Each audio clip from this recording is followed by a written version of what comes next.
दोस्तों, यह दुनिया बड़ी अजीब है। यहाँ अगर आप सीधे रहोगे, सबके लिए अच्छा सोचोगे, सबकी मदद करोगे तो लोग तुम्हारी अच्छाई को कमजोरी समझेंगे, तुम्हारी चुप्पी को डर समझेंगे और तुम्हारे सिर पर चढ़कर तुम्हें दबाएंगे। लेकिन जैसे ही आप अपने रवैया में सख्ती लाते हो, थोड़ा कठोर बनते हो, तो वही लोग जो कल तक तुम्हें गिराने की कोशिश कर रहे थे, आज तुम्हारे सामने चुपचाप सर झुकाकर खड़े हो जाएंगे। आचार्य चाणक्य ने सच ही कहा था, सज्जन को अपमान और दुष्ट को सम्मान मिलता है। सुनने में यह बात कटु लगती है, लेकिन यही जीवन की हकीकत है। सोचिए, कितनी बार आपने देखा होगा कि कोई इंसान जो दिल से बहुत अच्छा है, उसकी कोई कदर नहीं करता। घर हो या समाज, सब उसे नजरअंदाज करते हैं। वहीं कोई और इंसान जो कभी कभी कठोर शब्द बोल देता है, जो अपनी सीमाएं तय कर लेता है, उसकी सब इज्जत करते हैं। क्यों? क्योंकि इस दुनिया में लोग अच्छाई की नहीं, ताकत की पूजा करते हैं। यहाँ दयालु होना काबिलियत नहीं समझा जाता, बल्कि कमजोरी समझा जाता है। और जब तक आप यह सच्चाई नहीं पहचानोगे, तब तक लोग आपको इस्तेमाल करते रहेंगे और आपकी कीमत नहीं समझेंगे। दोस्तों, आज हम जानेंगे कि आचार्य चाणक्य ने क्यों कहा था, बुरे बनो तभी दुनिया झुकेगी, और यह बुरा होना असल में क्या है। वीडियो को आखिर तक जरूर देखना, क्योंकि अंत में मैं आपको वो रहस्य बताऊंगा जो आपकी जिंदगी में इज्जत और कद्र दोनों बढ़ा देगा। तो चलिए दोस्तों, शुरू करते हैं। एक बार आचार्य चाणक्य अपने प्रिय शिष्य चंद्रगुप्त के साथ वन में टहल रहे थे। तभी अचानक चंद्रगुप्त ने सामने एक बड़ा सा सांप देखा। वह विशैला सांप चाणक्य और चंद्रगुप्त को देखकर फन उठाए बैठ गया और तेज फुंकारने लगा। यह देखकर चंद्रगुप्त ने आश्चर्य से आचार्य से पूछा, गुरुदेव, हमने तो इस सांप को कोई हानि नहीं पहुंचाई, फिर भी यह हमारे ऊपर इतना क्रोधित होकर क्यों फुंकार रहा है? आचार्य चाणक्य मुस्कुराए और बोले, चंद्रगुप्त, यह सांप हमें डसना नहीं चाहता, लेकिन यदि यह अपना फन ना उठाए, अपनी शक्ति का प्रदर्शन ना करें, कोई भी आकर इसे कुचल देगा। यह सिर्फ इसलिए ऐसा कर रहा है ताकि अगर हम इस पर हमला करें तो यह बिना देर किए अपनी रक्षा कर सके। यानी यह सांप हमें हानि पहुंचाने के लिए नहीं, बल्कि अपनी प्रतिकार की क्षमता दिखाने के लिए यह रूप धर रहा है। कुछ देर के मौन के बाद चाणक्य ने आगे कहा, यही बात मनुष्यों पर भी लागू होती है। यदि तुम हर जगह हर परिस्थिति में केवल सीधे और भले बने रहोगे, तो लोग तुम्हें पल भर में रौंद डालेंगे। कभी कभी अपनी सुरक्षा के लिए बुरा बनने का अभिनय करना पड़ता है, ताकि लोग यह समझे कि यदि उन्होंने तुम्हारे साथ अन्याय किया तो तुम भी चुपचाप सहने वाले नहीं हो। चाणक्य ने यह कहते हुए चंद्रगुप्त की ओर देखा और आगे समझाने लगे, दुनिया वही मानती है जो अपनी ताकत दिखा सके। इसलिए इंसान को सिर्फ अच्छा नहीं होना चाहिए, बल्कि वक्त पड़ने पर कठोर रूप भी दिखाना आना चाहिए। फिर आचार्य चाणक्य ने कहा, आओ मैं तुम्हें एक और कहानी से समझाता हूँ। बहुत समय पहले की बात है। एक गांव में दो भाई रहते थे। एक का नाम था मोहन और दूसरे का नाम था गोपाल। गोपाल बहुत ही सीधा साधा, सरल और दयालु था। वह सबका दुख दर्द सुनता, सबके काम आता, किसी की बात को कभी ना टालता। वह हर किसी की मदद करने को तैयार रहता। दूसरी तरफ मोहन था, बिल्कुल विपरीत स्वभाव का। वह चालाक था, व्यवहार में कठोर और देखने में भी कुछ ऐसा कि लोग उसे बुरा समझते थे। गांव में दोनों भाइयों की पहचान बिल्कुल अलग अलग थी। गोपाल को सब लोग देवता समान कहते थे। वो हर किसी की मदद करता, चाहे कोई अमीर हो या गरीब। किसी का खेत में बैल बीमार पड़ जाए तो गोपाल अपना बैल दे देता।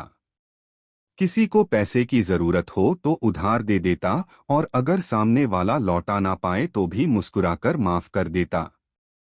गांव के झगड़े भी वह सुलझा देता और सबको प्यार से समझाता। लेकिन धीरे धीरे क्या हुआ, लोग उसकी इस अच्छाई का फायदा उठाने लगे।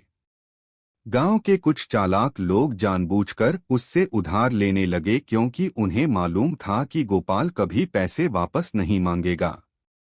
कुछ लोग उसके खेत से चुपके चुपके अनाज उठा ले जाते और जब बात सामने आती तो गोपाल कहता, छोड़ो, अगर उन्हें जरूरत थी तो जाने दो। धीरे धीरे गांव में उसकी इज्जत कम होने लगी। लोग उसे बेवकूफ समझने लगे। बच्चे तक उसका मजाक उड़ाने लगे कि गोपाल को लूटो, यह कुछ नहीं कहेगा। अब दूसरी तरफ मोहन था। मोहन सीधा साधा नहीं था, वह चालाक था। अगर कोई उसका नुकसान करने की कोशिश करता तो वह तुरंत जवाब देता। कोई उसके खेत से एक मुट्ठी अनाज भी ले जाए तो वह डटकर खड़ा हो जाता और कहता, अगर भूख लगी है तो मुझसे मांगो, लेकिन चोरी करोगे तो बर्दाश्त नहीं करूंगा। गांव वाले उसे कभी कभी कठोर और बुरा कहते थे क्योंकि वह सबकी बात हर वक्त नहीं मानता था। लेकिन जब भी गांव में कोई बड़ा फैसला करना होता तो सब उसी से सलाह लेते। क्यों? क्योंकि लोगों को पता था कि मोहन सिर्फ अच्छा नहीं है बल्कि मजबूत और सख्त भी है। यानी गोपाल जो हर किसी के लिए अच्छा था, जिसकी नीयत बिल्कुल साफ थी। उसकी कोई इज्जत नहीं बची क्योंकि उसकी यही सब आदतों की वजह से धीरे धीरे वह कंगाल बन गया था। और मोहन, जिसे लोग बुरा मानते थे क्योंकि वह कठोर था, वही असल में सबकी नजरों में सम्मानित हो गया क्योंकि वह धीरे धीरे गांव का सबसे धनी और संपन्न व्यक्ति बन गया था। आचार्य चाणक्य ने ठीक यही बात समझाई चंद्रगुप्त को उस सांप के जरिए। सांप अगर हर वक्त शांत रहे, कभी फन ना दिखाए तो लोग उसे पैर रखकर कुचल देंगे। लेकिन अगर वह अपना फन उठाकर दिखा दे तो लोग सोचेंगे कि इससे पंगा लेना आसान नहीं है। दोस्तों, यह बात हमारी जिंदगी पर भी लागू होती है। अगर आप हमेशा चुप रहोगे, हर किसी के लिए अच्छे रहोगे, हर किसी की हाँ में हाँ मिलाओगे, तो लोग आपको इस्तेमाल करेंगे, आपकी अच्छाई का सम्मान नहीं करेंगे। लेकिन अगर आप वक्त आने पर बुरा बनने का अभिनय करोगे यानी सख्त हो जाओगे तो लोग आपको गंभीरता से लेंगे। याद रखो, बुरा बनने का मतलब बुरा इंसान होना नहीं है। इसका मतलब है अपनी हद तय करना, सामने वाले को उसकी सीमा दिखाना और अपनी इज्जत की रक्षा करना।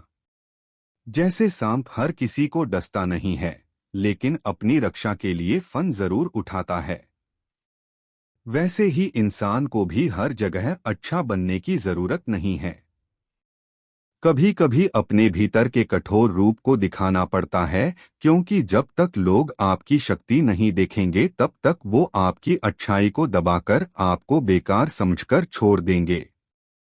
रहस्य आचार्य चाणक्य ने चंद्रगुप्त को एक वास्तविक घटना के माध्यम से समझाया जो उसकी आंखें खोल देने वाला सबक बन गया। वन का वह प्रसंग खत्म नहीं हुआ था। सांप जमीन पर फन उठाकर अब भी बैठा था।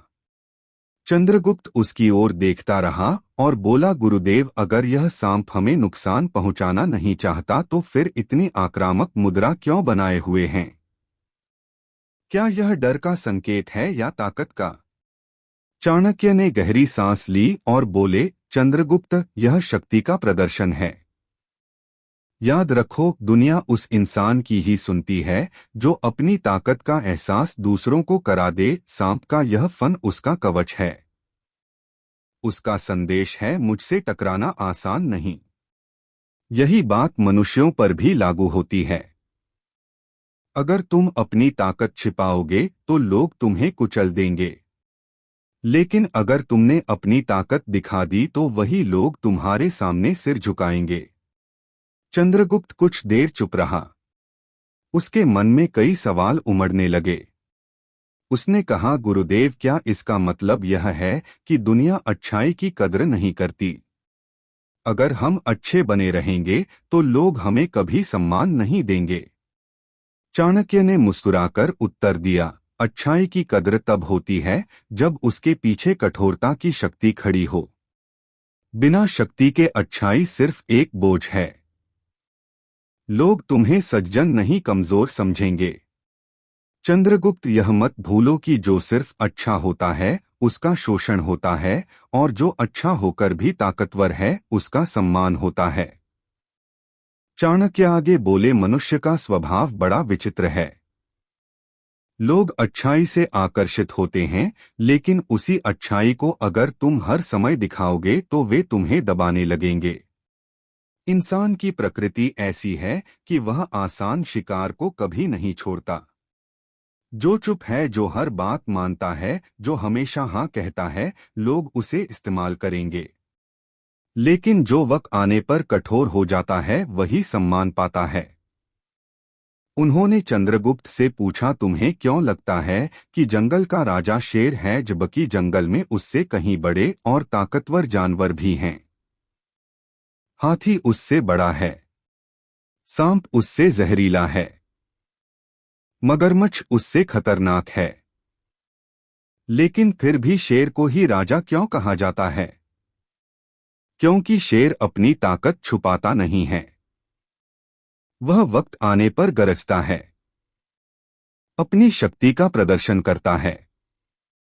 यही कारण है कि कोई भी जानवर उसकी हद से बाहर जाने की हिम्मत नहीं करता।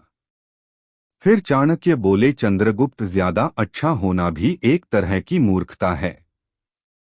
बहुत अच्छे लोग अक्सर यह सोचते हैं कि अगर वे सबके लिए भले रहेंगे तो दुनिया उनका सम्मान करेगी।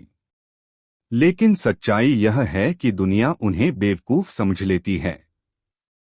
लोग कहते हैं, अरे यह तो कुछ नहीं कहेगा, इससे जो चाहो फायदा उठा लो, और यही उसकी बर्बादी की शुरुआत होती है। उन्होंने समझाया, घर में ज्यादा अच्छा इंसान हमेशा त्याग करता रहता है। सब उसकी पीठ थपथपाते हैं, लेकिन दिल से कोई उसकी इज्जत नहीं करता। समाज में ज्यादा अच्छा इंसान हमेशा झुकता है। लोग उसकी तारीफ के नाम पर उसका इस्तेमाल करते हैं, और राजनीति में या किसी भी नेतृत्व में ज्यादा अच्छा नेता कभी सफल नहीं हो सकता, क्योंकि लोग उसकी दयालुता को उसकी कमजोरी बना देते हैं। चंद्रगुप्त ने उत्सुकता से पूछा, गुरुदेव, तो जो इंसान बहुत ही सीधा साधा है, जो सबके लिए अच्छा सोचता है, वह खुद को कैसे बदले ताकि लोग उसकी इज्जत करें, उसे सलाम करें और वह जीवन में जो चाहे पा सके? आचार्य चाणक्य ने गंभीर स्वर में कहा, चंद्रगुप्त, बदलाव आसान नहीं होता, लेकिन असंभव भी नहीं। बहुत अच्छा इंसान अगर कुछ आदतें बदल ले तो वही इंसान दुनिया की नजरों में सबसे बड़ा बन सकता है। अच्छाई बुरी नहीं है, लेकिन अगर उसमें कठोरता और स्वाभिमान ना जुड़ा हो तो वही अच्छाई तुम्हें गिरा देती है। इसीलिए इंसान को अपनी अच्छाई के साथ साथ अपने भीतर लोहे जैसी मजबूती भी रखनी चाहिए। नाखना सीखो। चाणक्य ने समझाया, जो इंसान हर बात में हाँ करता है वह धीरे धीरे सबका गुलाम बन जाता है। लोग उसे इस्तेमाल करने लगते हैं और उसकी राय की कोई अहमियत नहीं रहती। अगर तुम्हें इज्जत चाहिए तो तुम्हें वक्त आने पर ना कहना सीखना होगा। ना कहना कमजोरी नहीं, बल्कि अपनी सीमाएं तय करने का सबसे बड़ा तरीका है। जब लोग समझेंगे कि तुम हर बार झुकने वाले नहीं हो, तभी वे तुम्हें गंभीरता से लेंगे। अपने भीतर सख्त रूप दिखाओ। हर समय मीठी बोली बोलने वाला इंसान अक्सर दबा दिया जाता है। चाणक्य बोले, याद रखो, इंसान को जरूरत पड़ने पर कठोर होना भी आना चाहिए। कठोर होना बुरा बनना नहीं है, बल्कि दूसरों को उनकी हद दिखाना है। जैसे सांप हर वक्त नहीं डसता, लेकिन फन उठाकर चेतावनी जरूर देता है, वैसे ही इंसान को भी अपने भीतर का सख्त रूप कभी कभी दिखाना चाहिए। ताकि लोग जान लें कि अगर तुम्हें सताया गया तो तुम चुपचाप सहन करने वाले नहीं हो। लोगों को तुम्हारे बिना असहाय महसूस कराओ। चाणक्य आगे बोले, बहुत अच्छे लोग हर समय दूसरों की मदद करते रहते हैं। धीरे धीरे लोग उनकी अच्छाई का फायदा उठाने लगते हैं। वे मान लेते हैं कि यह इंसान हर हाल में हमारा काम कर देगा। लेकिन अगर कभी तुम पीछे हटकर उन्हें खुद संघर्ष करने दो तो उन्हें एहसास होगा कि तुम्हारे बिना उनका काम रुक सकता है। उस दिन से वे तुम्हारी कीमत समझना शुरू करेंगे। याद रखो, हर समय मदद करना महानता नहीं है। महानता है लोगों को यह एहसास दिलाना कि तुम्हारी मौजूदगी उनके लिए कितनी अहम है। अपनी कीमत खुद तय करो। फिर चाणक्य ने अंतिम और सबसे महत्वपूर्ण बात कही, बहुत अच्छे लोग अक्सर खुद को कम आंकते हैं। वे सोचते हैं कि वे कुछ खास नहीं है और यही उनकी सबसे बड़ी गलती है। अगर तुम खुद अपनी कीमत नहीं समझोगे तो लोग तुम्हें कभी सम्मान नहीं देंगे। दूसरों से इज्जत पाने के लिए पहले खुद को इज्जत देनी होगी। स्वाभिमान से जीने वाला इंसान ही दूसरों से इज्जत पाता है। अपनी ताकत पहचानो, अपनी सीमाएं तय करो और अपने मूल्य को खुद तय करो। तभी दुनिया तुम्हें सलाम करेगी। चाणक्य ने चंद्रगुप्त की आंखों में देखकर कहा, चंद्रगुप्त, अच्छाई तब तक मूल्यवान है जब तक उसके पीछे कठोरता हो। अगर तुम हमेशा दूसरों के लिए अच्छे बने रहोगे और अपनी रक्षा के लिए बुरा बनने का अभिनय भी नहीं करोगे तो यह दुनिया तुम्हें पल भर में रौंद डालेगी। लेकिन अगर तुम अच्छे भी हो और जरूरत पड़ने पर कठोर भी हो तो वही लोग जो आज तुम्हें दबा रहे हैं कल तुम्हारे सामने सिर झुकाकर खड़े होंगे। तो दोस्तों, जिंदगी में एक बात हमेशा याद रखो, अच्छे बनो लेकिन हद से ज्यादा नहीं। जंगल में सबसे सीधा पेड़ सबसे पहले काटा जाता है। यही कहानी इंसान के लिए भी सच है। अगर आपको बार बार धोखा मिल रहा है, लोग आपका इस्तेमाल कर रहे हैं, आपकी भलमनसाहत को कमजोरी समझ रहे हैं, तो एक बार खुद को आईने में देखो और खुद से पूछो, क्या मैं वाकई इतना कमजोर हूं कि हर कोई मुझे आसानी से इस्तेमाल कर लेता है? अगर जवाब हाँ है तो दोस्तों, आज ही कसम खाओ, अब और नहीं। याद रखो, जो इंसान हर बार चुप रहकर सह लेता है उसकी इज्जत कभी नहीं होती। लोग उसे दबाते हैं, रौंदते हैं और हल्के में ले लेते हैं। लेकिन जैसे ही वही इंसान खड़ा हो जाता है और कहता है अब और नहीं, तो पूरी दुनिया उसका रवैया बदलकर देखने लगती है। इसलिए आज से तय कर लो, दूसरों के लिए अच्छे रहो लेकिन अपनी हदों के साथ मदद करो, लेकिन अपने आत्मसम्मान को बेचकर नहीं। सबके साथ रहो लेकिन किसी को अपनी पीठ पर चढ़ाकर मत बैठाओ। दोस्तों, जब तक आप खुद को बदलोगे नहीं तब तक दुनिया आपको बदल देगी, और जब आप अपनी सीमाएं तय कर लोगे तो लोग आपको सिर्फ अच्छा नहीं बल्कि मजबूत और सम्मानित इंसान समझेंगे। तो दोस्तों, यही थी आज की वीडियो। अगर वीडियो अच्छी लगी तो कमेंट में ज़रूर लिखना कि आप कहां से हो, ताकि हमें भी पता चले हमारी फैमिली कहां से है। तो मिलते हैं अगले वीडियो में। धन्यवाद।